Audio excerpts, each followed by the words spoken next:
Good afternoon and welcome to another episode of Unscripted and Unchained RPG Review. I am DM Bluddworth, and as you can see by the graphics, today's video is it's going to be a bit out of the order that I described in my last video concerning Castles and Crusades.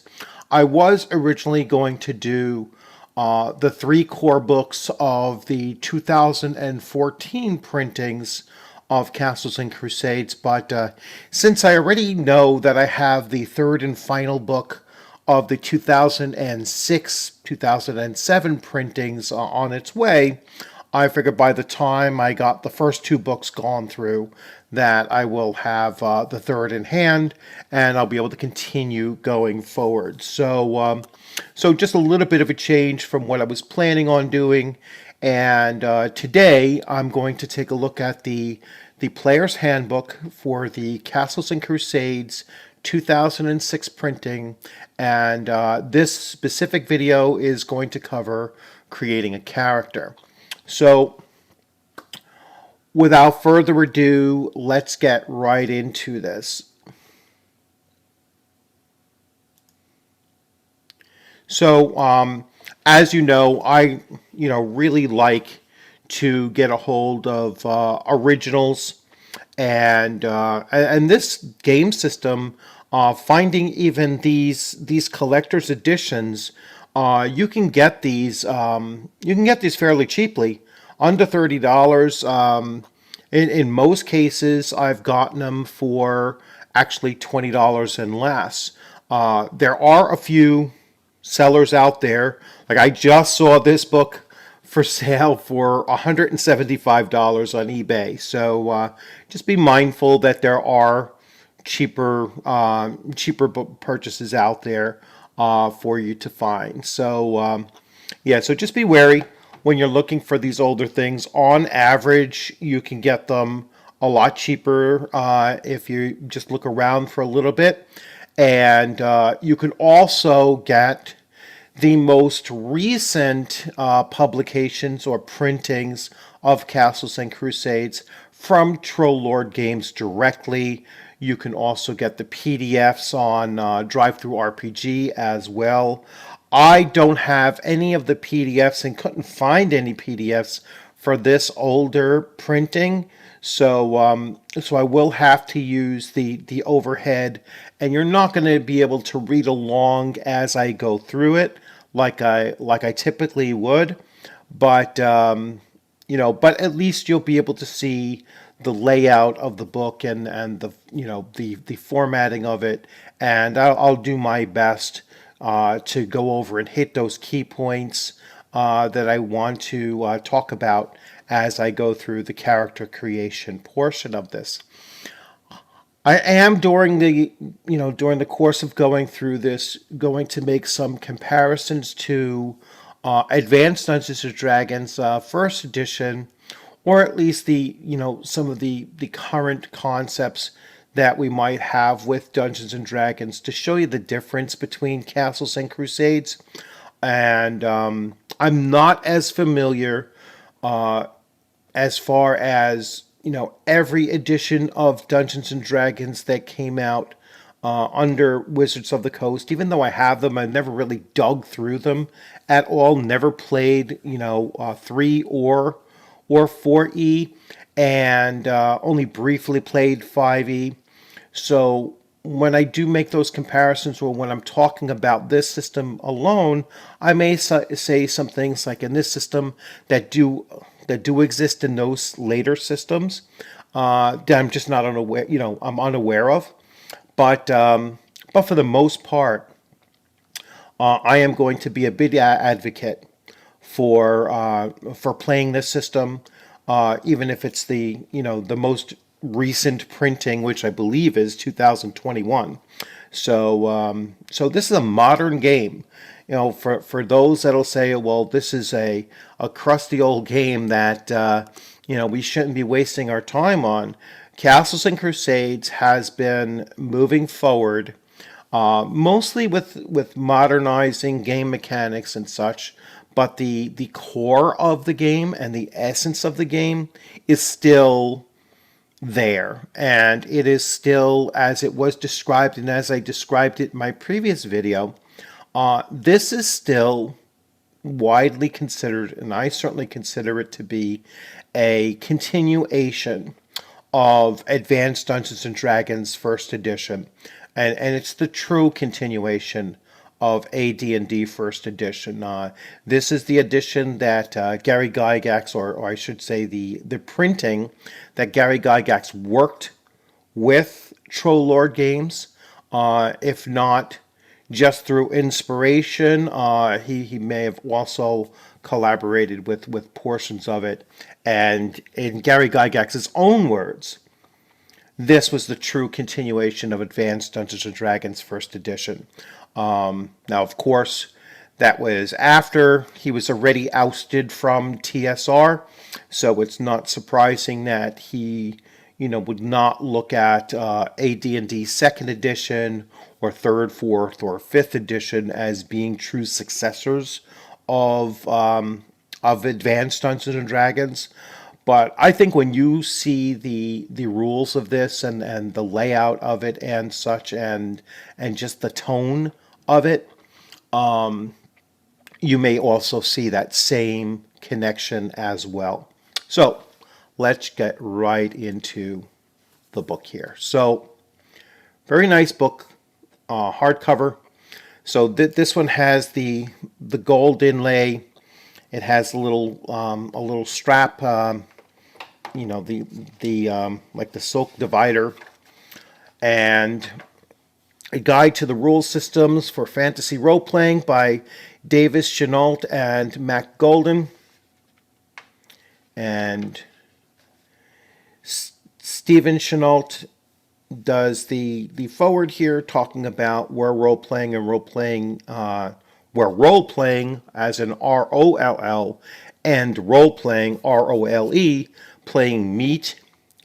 And so and that's an interesting division to talk about, because there are many players out there who are more focused on rolling dice and following rules based on the rule books and such, and playing the character sheet rather than role playing, where you're trying to avoid as much dice rolling as possible, and you're not just limiting yourself to playing the character sheet, but you're playing your character. You're role playing as in playing a role, and you're playing in character, and you're trying to make it as much of a role-playing experience and an immersive experience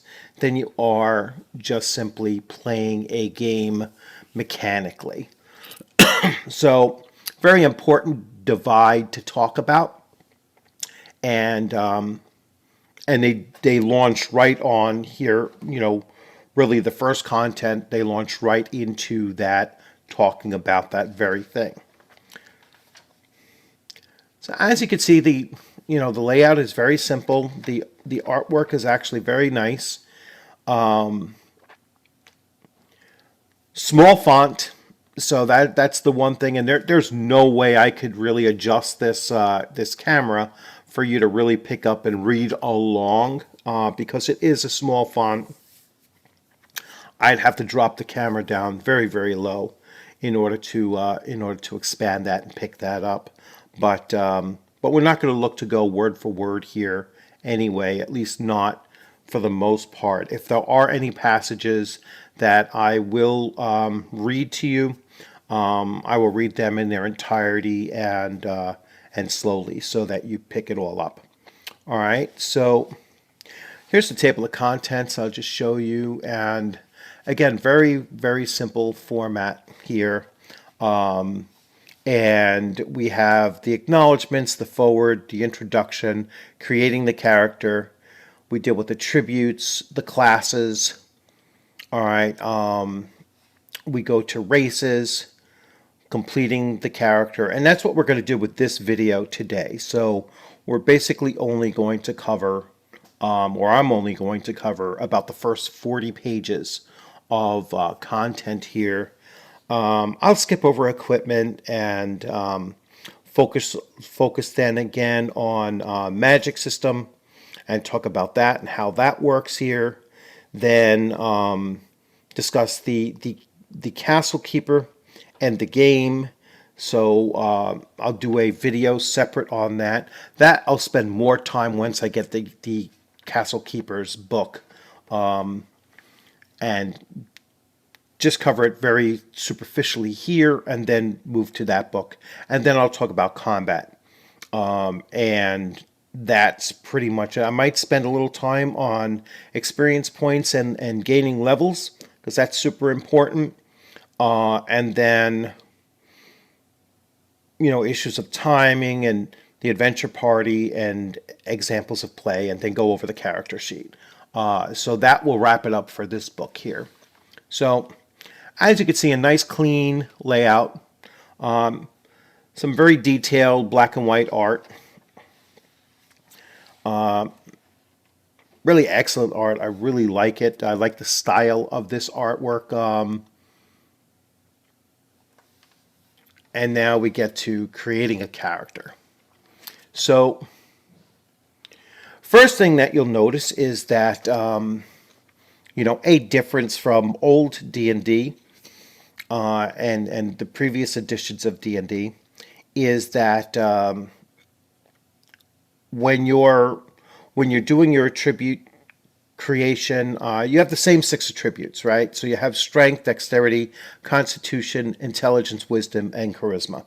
Same as before. All right, and same as afterwards. You also have something where you're going to pick up what's called a primary skill or a primary attribute that comes along with your class. And then if you're human, you can select up to 2 more. And if you are a demi-human, then you will select up to 1 more. And usually there's a leaning for those based on your race or your class, but for the most part, you'll get to choose that second one in the case. So the human advantage is that they'll have 3 primary attributes, and whereas all other demi-humans will only have 2 primary attributes, and that really is a pretty significant advantage that really elevates human characters to be on equal footing with demi-humans and their additional traits. And that's something that I think has been lost in more recent RPGs, where there's very little reason to play a human character, because more modern editions of Dungeons and Dragons stripped away level limits placed on demi-humans, or they stripped away the racial traits, or allow for swapping of traits, which is, quite frankly, a really, really bad move, I think, because it takes away the meaningful choices that you make during character creation, where when you're rolling up your character and you're deciding, well, what race is my character going to be and what class is my character going to be, when you have a flexible attribute modifier, and you have flexible traits that are racial traits that you could apply to any character at all, then it makes being an elf or a dwarf or a human a very cosmetic choice rather than a meaningful choice.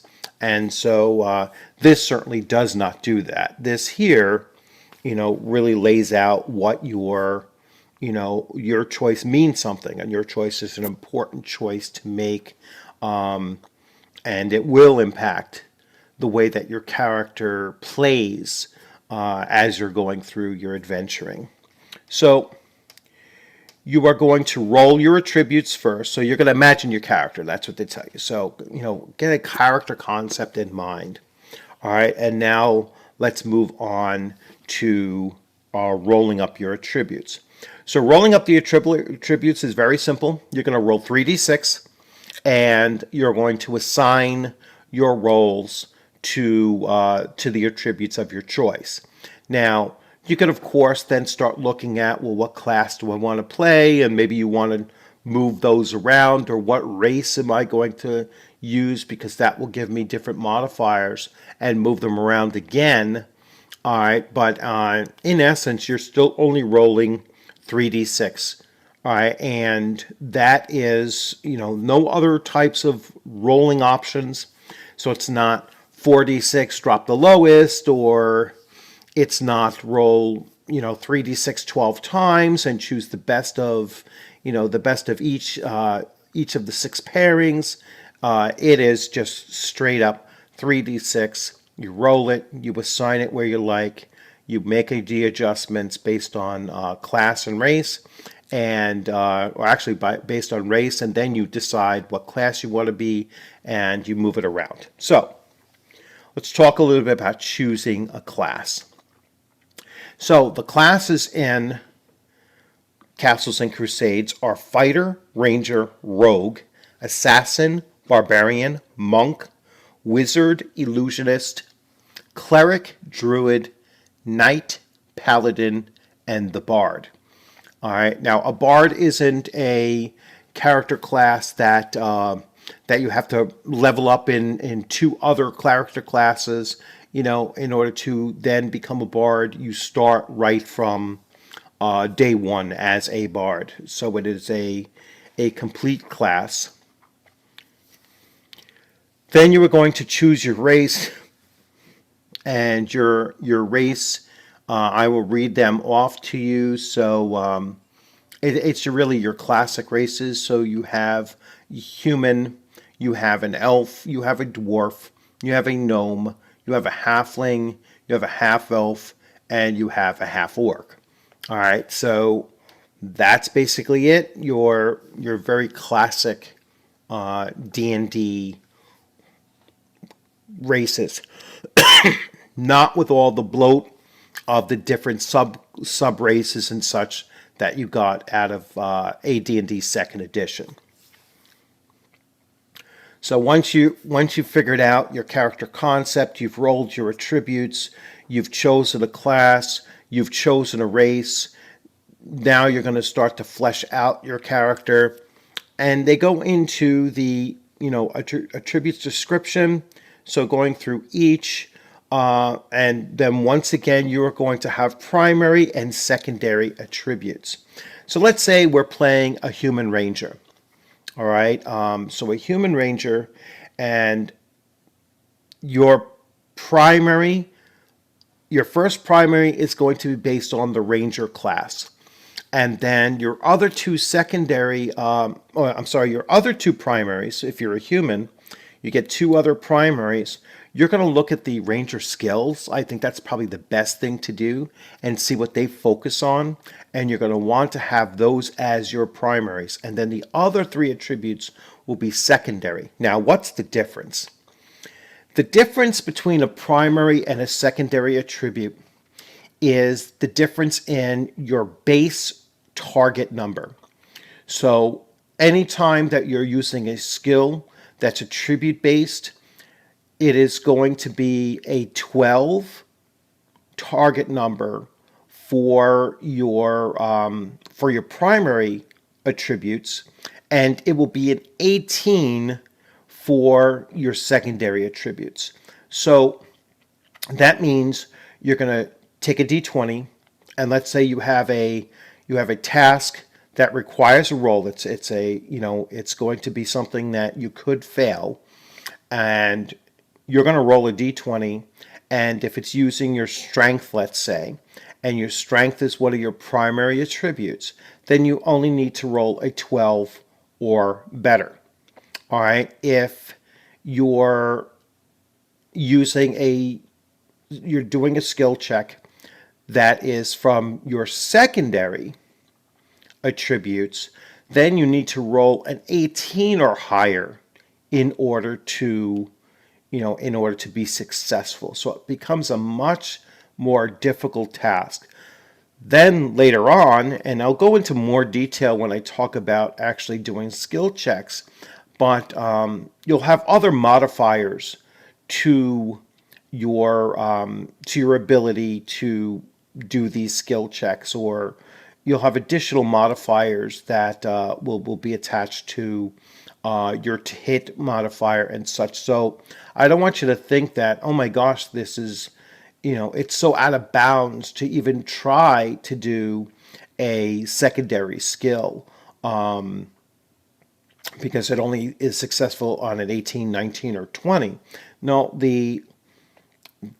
there will be other modifiers to these things as well. So let's move on. Now, another difference between Castles and Crusades and some other D&D clones is that a lot more of the activities are being assigned to a attribute rather than an actual class skill. And so, and you'll see that with the various classes when I go into more detail with them. So the attributes actually, I think, become more important in this in this game than in other games, where it's not simply a modifier, but it's actually setting your target number in most cases as well.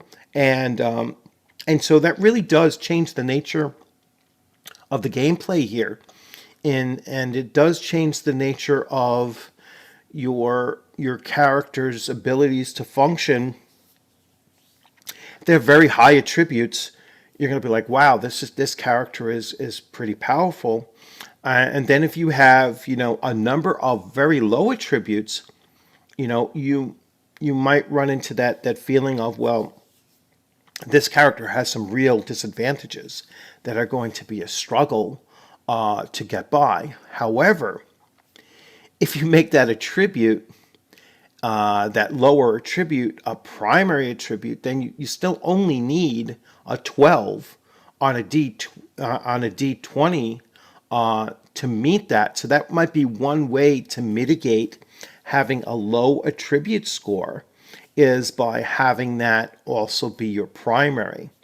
So we'll get more into that a little bit later.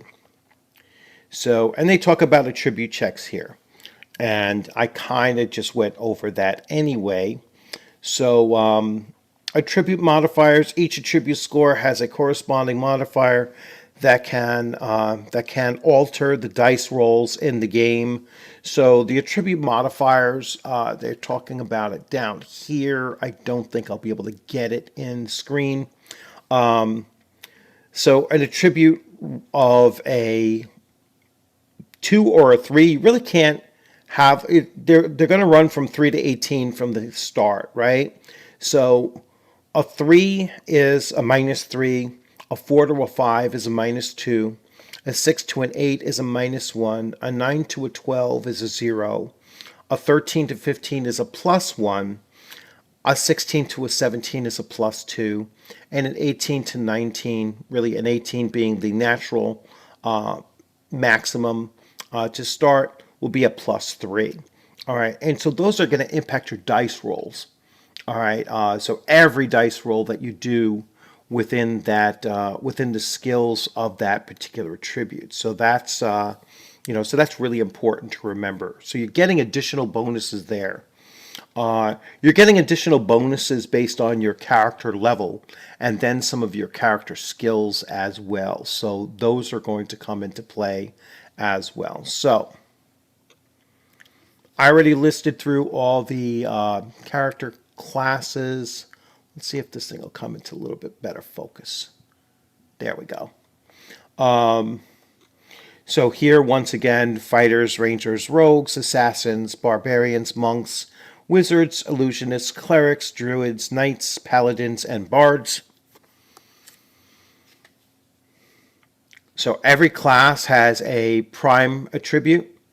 They have hit dice, they have an alignment range that they can have, weapons and armor that they're able to utilize. And here's a nice little chart that kind of lays those things out for you, as far as their armor type, their shield types, and their helms that they can use, by class here. And the first class that we are going to be introduced to is the fighter. All right, now what I like about this is that it tells you right here next to fighter, strength is the class primary attribute. And again, if you're playing a human fighter, you can choose up to 2 additional attributes to be listed as primaries, and then everything else is secondary. And what I said was we were going to focus on the ranger, which the ranger is next. So let's take a look at the ranger here. And the ranger is also a strength primary. And I won't go through this, long description here, but there's a very long description for ranger. So you really do get a sense of the character classes and, how they kind of function and how you play them. It did the same thing with fighter, 4 or 5, maybe even 6 paragraphs of description before you get a real sense of what the character plays like, or it was supposed to be played like. And now we get to the abilities. So, Combat Marauder. Rangers possess an extraordinary ability to combat their most common foes, humanoids and giants. Due to intense training and study of their enemies' fighting techniques, when fighting humanoids, which are bugbears, gnolls, goblins, hobgoblins, kobolds, orcs, and the like, or giants, ogres, and the like, a ranger inflicts extra damage. This damage bonus is +1 at first level with an additional +1 gained at every level beyond first. For example, a 5th level ranger would inflict additional 5 points of damage for each successful hit against a humanoid or giant. The use of this ability is dependent upon the armor worn. Wearing armor other than those allowed reduces the ranger's mobility and swiftness of arm, such as he cannot effectively use this ability. So you need to wear the armor type that rangers are meant to have, and if they are not, they will lose this combat bonus of Combat Marauder. So really interesting and important, powerful. You can imagine, even as a low-level ranger, let's say a 3rd level ranger, is dealing an extra 3 points of damage to humanoid and giant creatures. And humanoids is a very, very common adversary for low-level parties. And so the ranger is going to really be, as long as he or she is wearing the proper armor, is really going to be a damage dealer in those cases. Concealment, and so here concealment, it's showing you the dexterity is the governing attribute for concealment. And so if that is a primary attribute for the ranger, then that roll is only going to require a base of a 12 rather than an 18.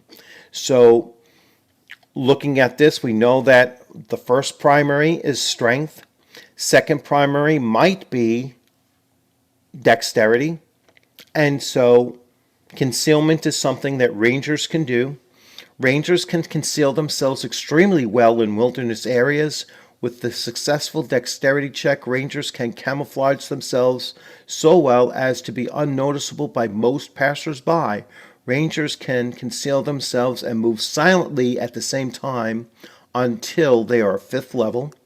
It means that they can't move silently and conceal themselves at the same time until 5th level. At this level and beyond, the ranger can attempt both, but must make a successful conceal and move silently check at -5. In this case, movement is reduced to 1/4 the normal movement rate. Rangers cannot conceal themselves if being observed, even casually, before a conceal check is attempted. If the observer is momentarily distracted, the ranger can attempt to use this ability, and so on. So they go through that. Delay or neutralize poisons. So this is a wisdom check. So rangers are adept at, through their knowledge of flora and fauna, enables a ranger to identify dangerous toxins and their symptoms. And rangers can apply remedies to slow or even nullify their effects. All right, so that's a really, really important, ability, and it comes with the class. So it's not like something you have to take as a secondary skill, which this game system doesn't have secondary skills. It just has class skills, but the classes have much more of a like a well-roundedness. I would describe it as.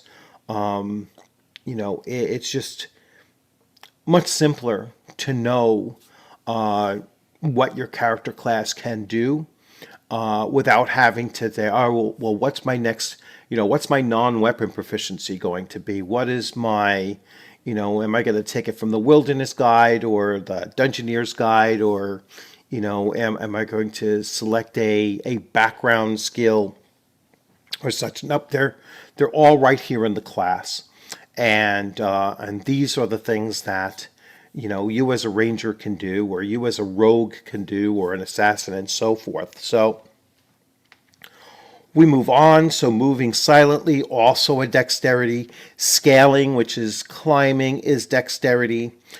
Traps is a wisdom ability. So ranger is able to detect and build simple traps in the wilderness environments. Survival is wilderness.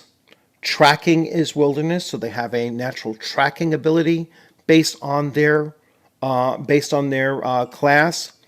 So you can already start to see that there's a really good incentive, if you're a human ranger, to take strength as your primary attribute, which you're required to, then to take dexterity and wisdom as your other two primaries, and now you have all of your skills covered by a primary attribute, and this character is going to be much, much more effective as a ranger with those lower base target numbers to apply their skills.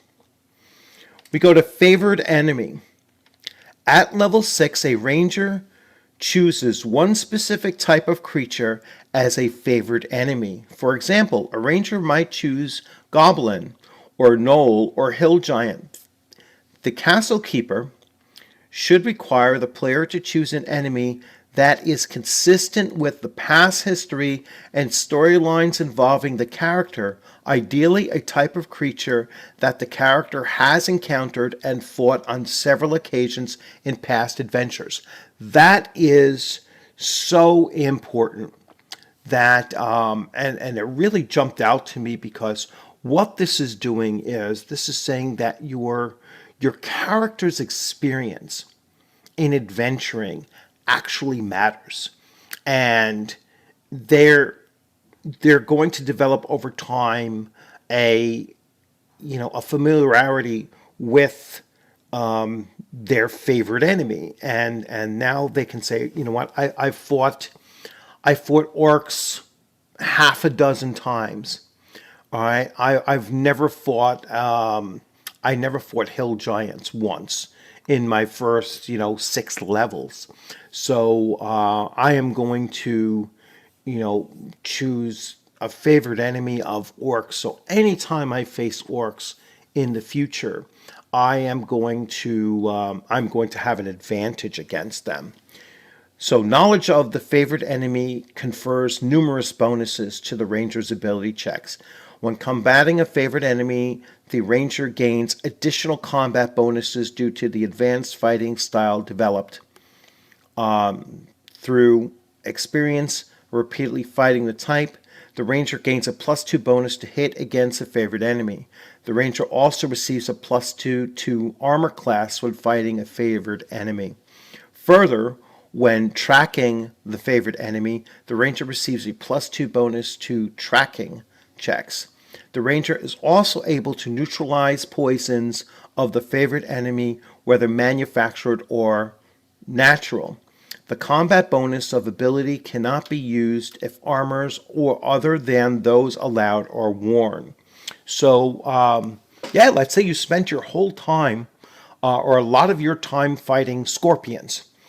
Then the ranger chooses scorpions as its, giant scorpions as its favored enemy. Well, now they will have a bonus to being able to, neutralize or even, even just survive those, those poisons, those very specific poisons, possibly even becoming, practically immune to their stings. So a lot of different places you can go with this. It's really, really a cool ability, and again, I love the fact that it's based on their past experiences that it's applied. So their primary strength, I guess you can get this here. Yes, so their primary attribute is strength. Their hit dice is a D10. Their alignment is any. Their weapon is any. Their armor is breastplate, chainmail, hauberk, and shirt, a core boy. I don't know how to say that. Greek ensemble, leather chain coif, leather coat, padded ringmail, scale mail, studded leather. So basically anything that is giving them, basically a moderate amount or less of encumbrance. Abilities, they have Combat Marauder, Conceal, Delay, Neutralize Poisons, Favored Enemy, Move Silently, Scale, Traps, Survival, and Track. I love the fact that they list right here in the block all of their abilities that each class has. So that's another very easy way for the player, the first time they're going through, to just take a quick snapshot of what their characters can do before they choose their class. Then then there's the leveling chart, and you can kind of see it here at the bottom. I can't advance, move this any further over. So at first level, they get a 0 bonus to hit. That's what BTH is. And experience points, obviously 0. At level 2, they get a +1 to hit. At level 3, they get a +2 to hit. At 4, a +3. At 5, a +4, and so on and so on and so on. All the way up to level 12, where they get a +11 to hit. And 13 and beyond is just, a number of experience points that they need. They are no longer gaining any additional hit points or bonuses to hit at that point, 13 and beyond. So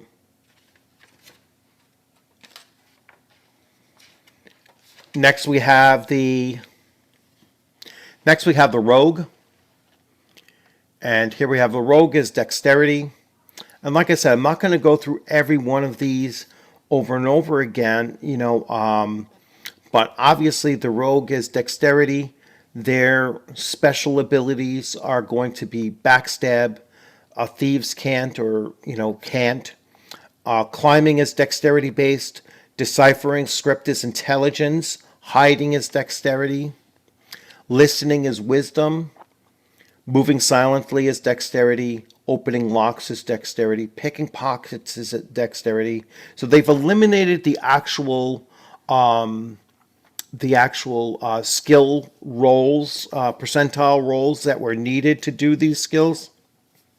So you don't have that thieves skill chart. You now have just based on their attribute, and this is going to be this is going to be their primary attribute. You have traps, it's intelligence.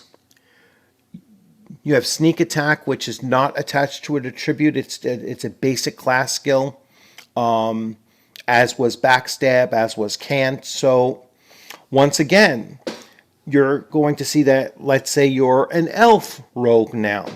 So an elf rogue, you're going to have dexterity, and then you can take another, there's no reason for strength. You don't see strength anywhere here, but you might want to focus on either wisdom or, which is only listening, or doing traps, finding and removing traps, which would be intelligence.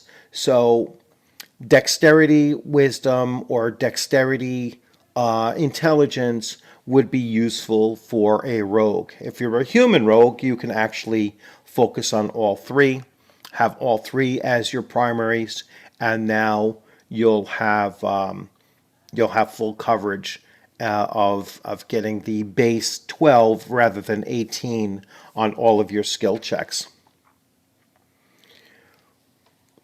Here's the basic stat block for a rogue class. So dexterity is the primary, D6 is the hit die, alignment is a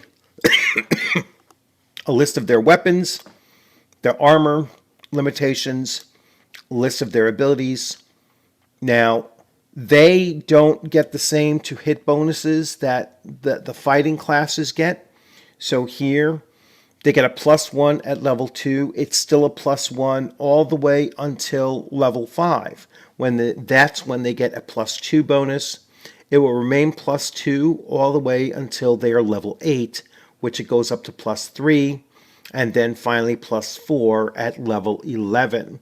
So these are automatic, level-based to hit bonuses that are applied by each class.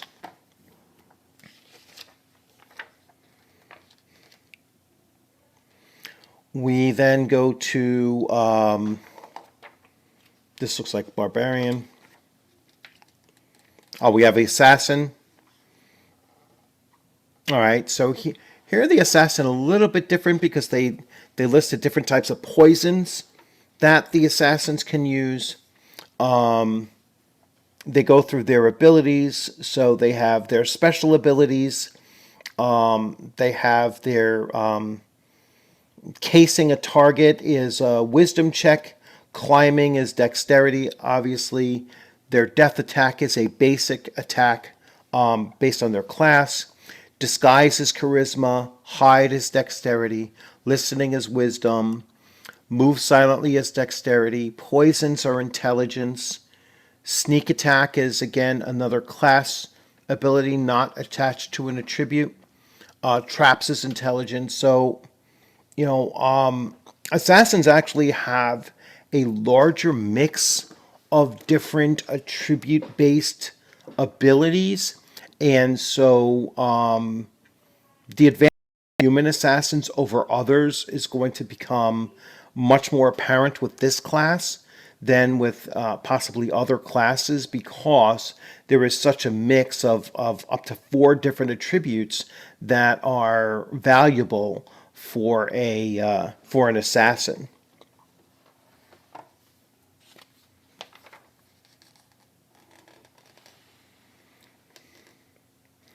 And unlike the fighter types and such, their distribution, I'll wait for it to catch up. There we go. As you can see, their +1 doesn't start until level 2, and it stops at level 4. +2 begins at level 5 through level 7. So a little bit better than a rogue. At least I believe so. I believe the rogue was was hitting +2. Oh, also at level 5. And let's see when +4. 11. Yeah, oh, actually the same. Same as the rogue.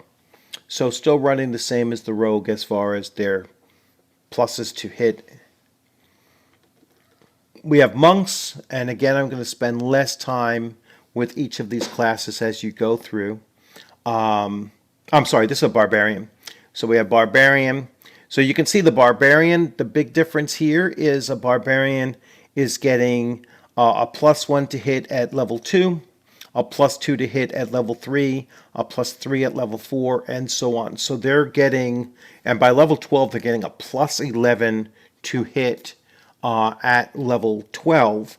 So that follows the other fighter class, you know, related classes, the martial classes.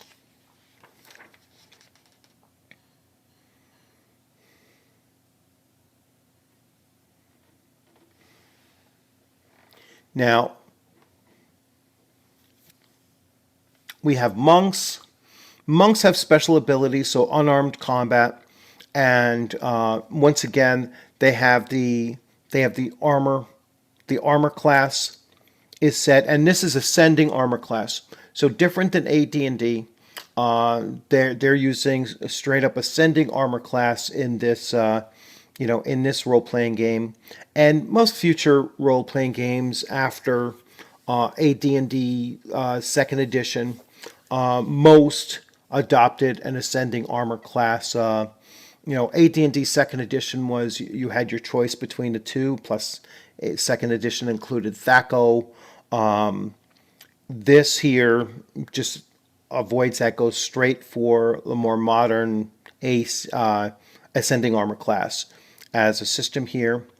You can see that they get their primary attack increases with unarmed attack increases with level as well, and they also get the bonus modifiers to hit at level as well. Down here, you really can't see it, but they do pick up a little bit faster than others. At level 12, they're still getting a +11, so they're more of a martial class. Their primary attribute is Constitution. Their hit dice are D12s, so much different than their hit die in AD&D. Wizards and illusionists have the same spell use ability, so the same number of spells whether you're a wizard or an illusionist, so no difference there. They are D4. Their weapons, they can use clubs, daggers, darts, and staves, pretty much the same. Maybe clubs is the only additional to that. They cannot wear any armor. Their abilities to hit are the same as the non-martial classes, not going any higher than a +3. Their abilities are obviously spells. Let's see. Abilities are spells.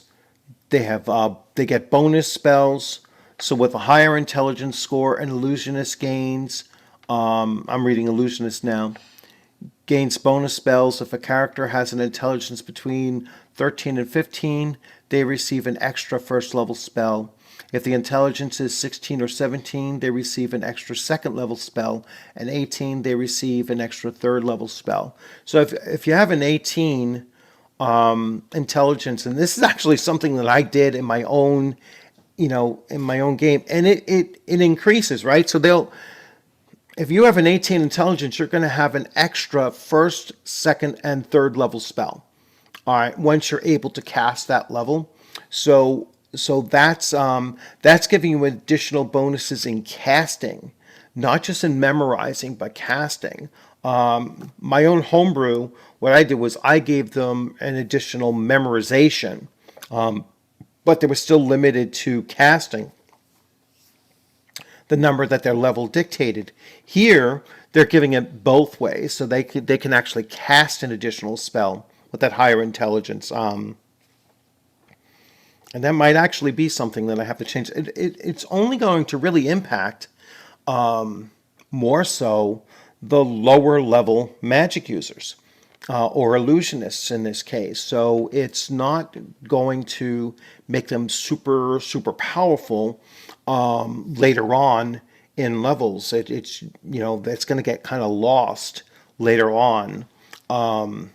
Having additional first, second, or third level spells is not going to be such an overwhelming advantage later on in levels. We have clerics, and clerics are D8. Their primary, obviously, is wisdom. They can use any alignment, obviously. Weapons, they're special. And I have a feeling that's special because I didn't dig into this as much. Special might be what's the primary of their deity. Then clubs, a crowbill, hammer, dagger, light or heavy flail, light hammer, light or heavy mace, a morning star, a quarterstaff, a warhammer. So they can actually use daggers. So they are not limited away from sharp weapons, let's say just by their very nature. And special weapon selection. A cleric is only allowed to use certain weapons. One weapon must be identical to the major weapon in their use by their deity. Yeah, so that's what the special is. And that's what I assumed.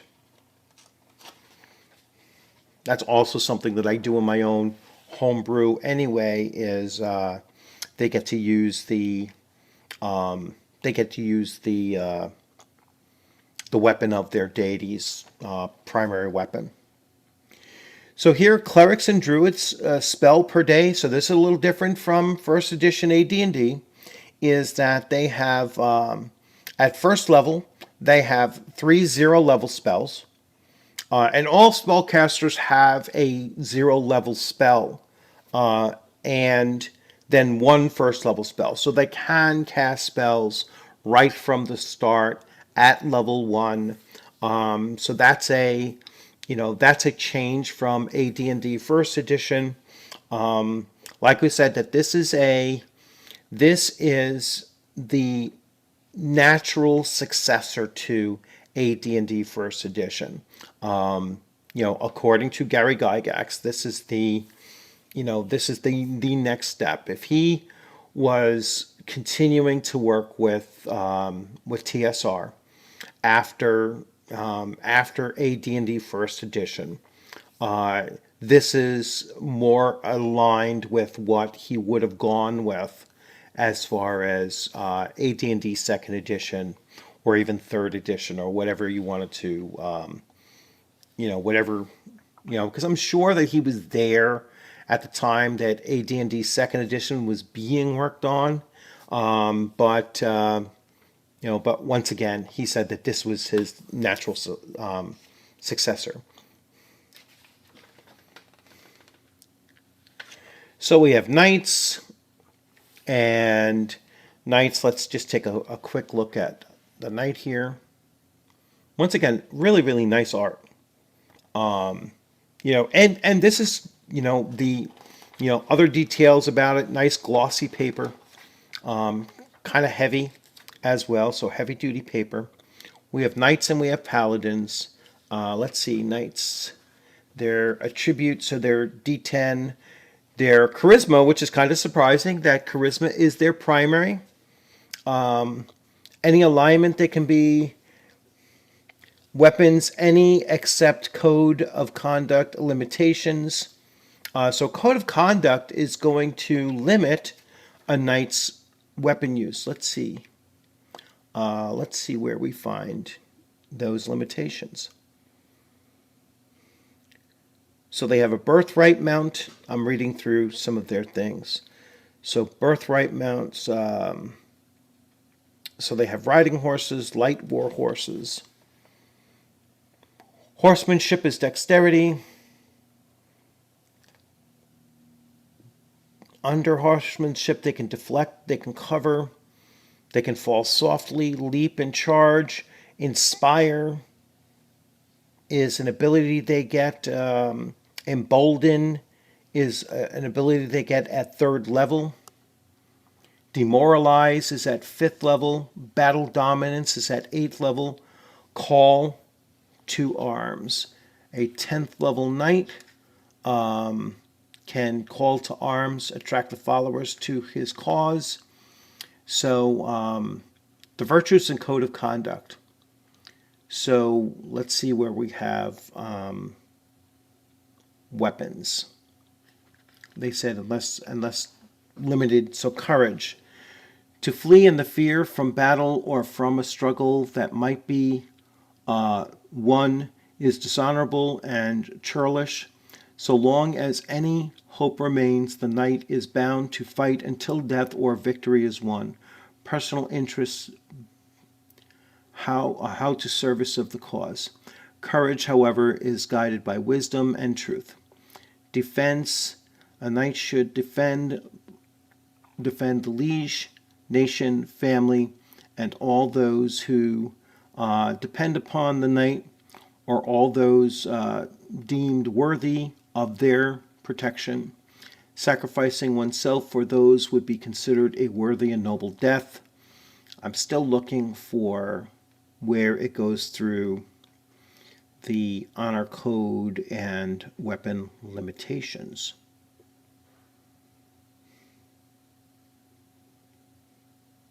And I don't see where that is.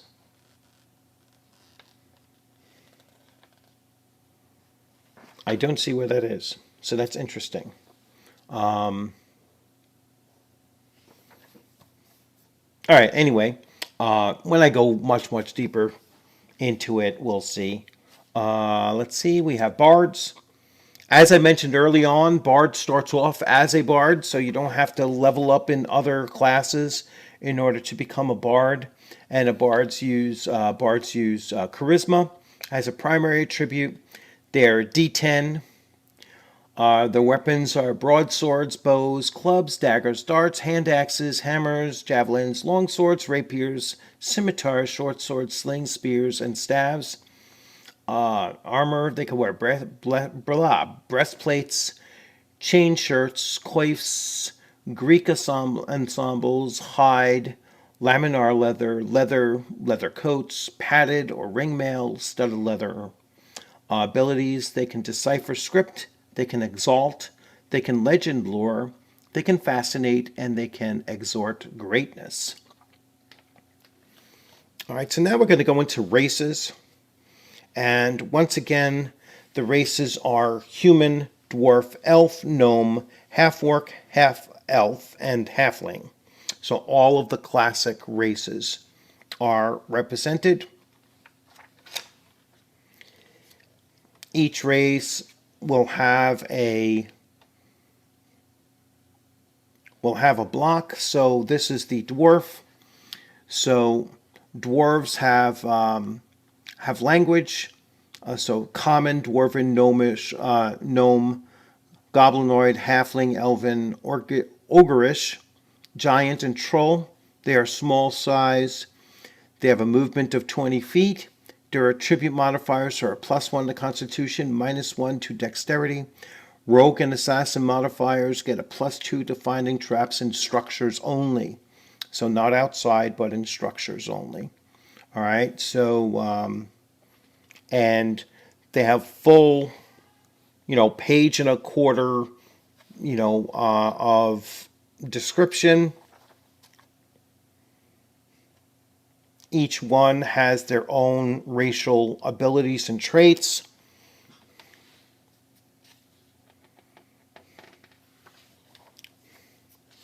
Humans are, of course, the most versatile, and in old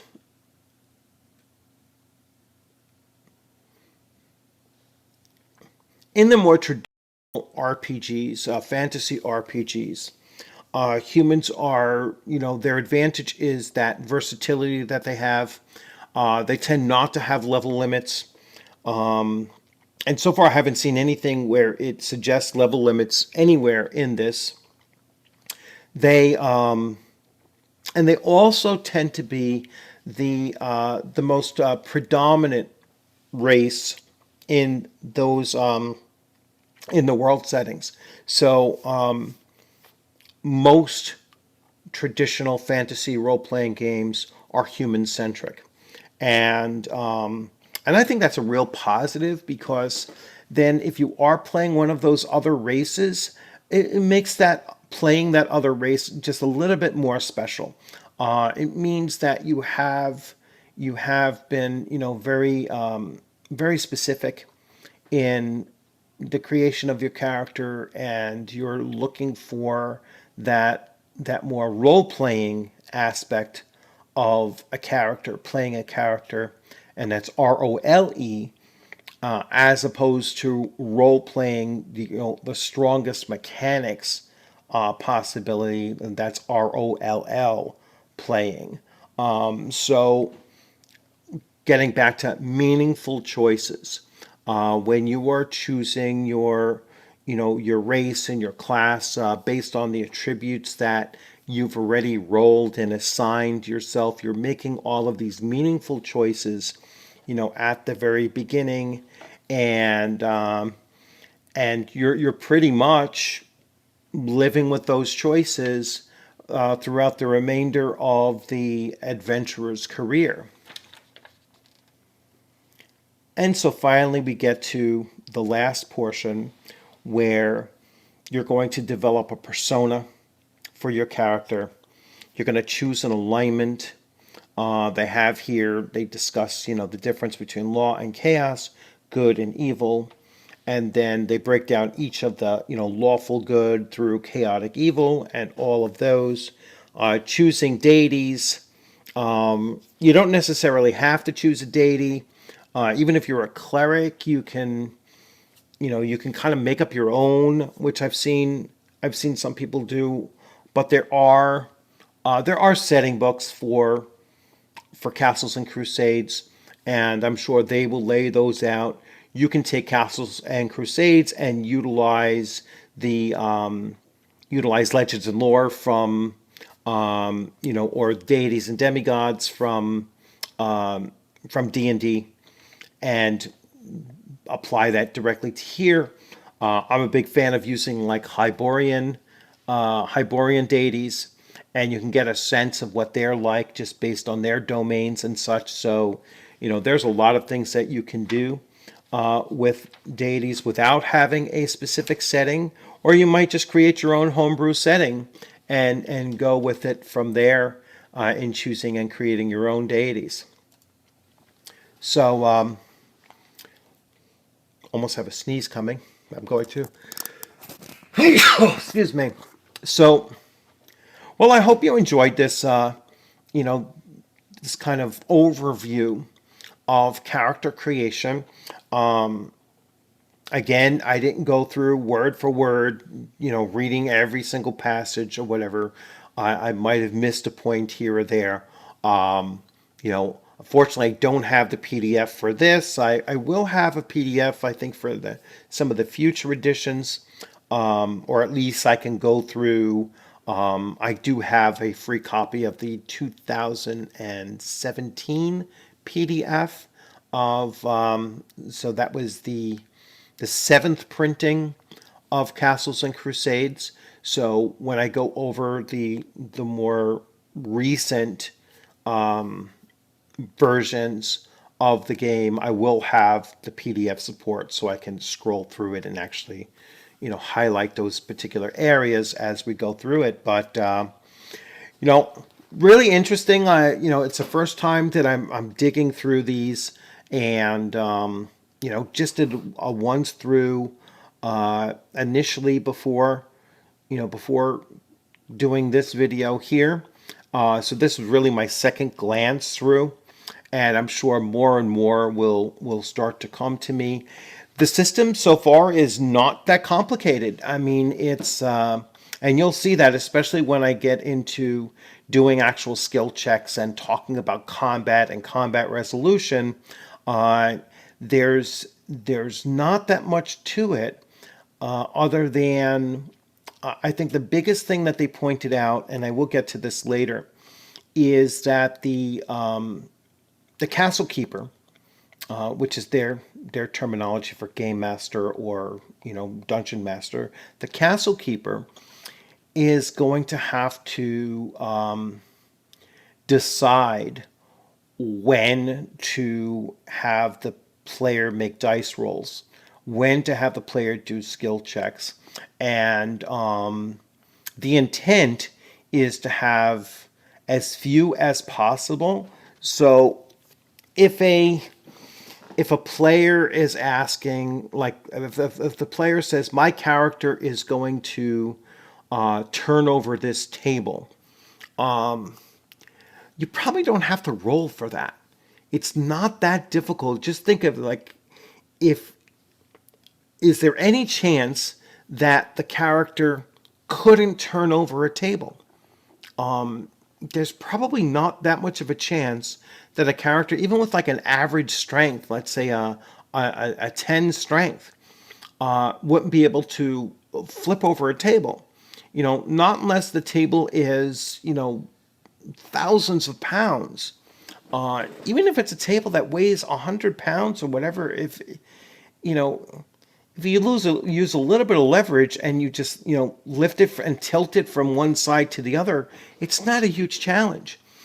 So and you will be able to apply modifiers that that will further make it easier or more difficult depending on what challenge rating you assign a particular task. But for the most part, a player says, I'm going to have my character is going to, let's say his name is Rolf. Rolf is going to turn over a table. All right. The castle keeper thinks about the table size. All right, you turn over the table. There's no reason to roll.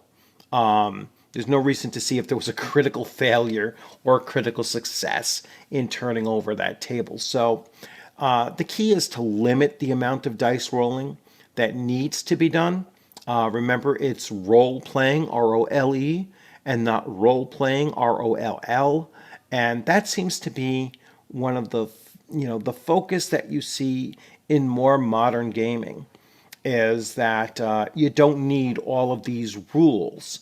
And that's something else that this book goes into. It's like, there's rules in the book, but you're not governed by, you're not ruled by the rules. They're guidelines. It goes back to, what Gary Gygax said as well. The rules are a guideline. Only certain rules are considered essential, that if you're not doing those things, then you're really not playing the game, the same game. But again, we'll get into more detail as we get into as I go through the combat resolution and skill check resolution and those things. And I'm sure even more of that is going to be discussed in the Castle Keeper's Guide, which I'm expecting to get within the next week or so. So once again, I hope you enjoyed this video. I know this went kind of long because we went, really into some detail here. So I hope you like this video. This will be part of a playlist, so you can see yesterday's video, kind of introducing this series that I'm going to be doing. This is episode 1 of Castles and Crusades 2006, and I will do several episodes on just this one little thin book here, and then we'll move on to the Monster and Treasure book that I have, and then by then I almost guarantee I will have the Castle Keeper's Guide, and I'll keep that same order going. So Player's Handbook first, Treasures and Monsters and Treasures second, and then the Castle Keeper's Guide third for the remainder of the series of around 7 books I should have by the end of the entire series, as they're releasing the newest printing of the books. So once again, thanks for joining. And as always, if you hadn't subscribed, please subscribe. If you enjoyed the video, please give it a thumbs up. If you have any questions or comments, please leave them in the questions and comments section.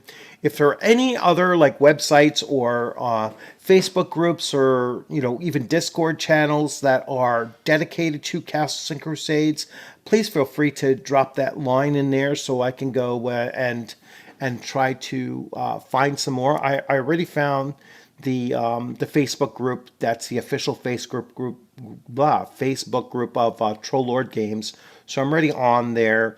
I think there was one fans group that was fairly large, so I joined that one. But if there's any others that you think I should join that you're a member of, then please feel free to just drop that information there in the comments section.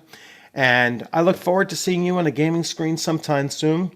This is definitely a system that I could see myself running at some point when my AD&D First Edition campaign comes to an end, which I hope will not be for at least another year or so. We're coming up on our 1-year anniversary. I expect that we'll be playing at least in that campaign for at least another year, seeing how they're progressing, and once that's over with, then I'll certainly look to jump in. By that point, then Castles and Crusades, the 8th printing, which is the 2021 and forward printing, should be complete with all 3 core books, and then I'll make the switch over to it. So again, thanks for joining. Have a great afternoon.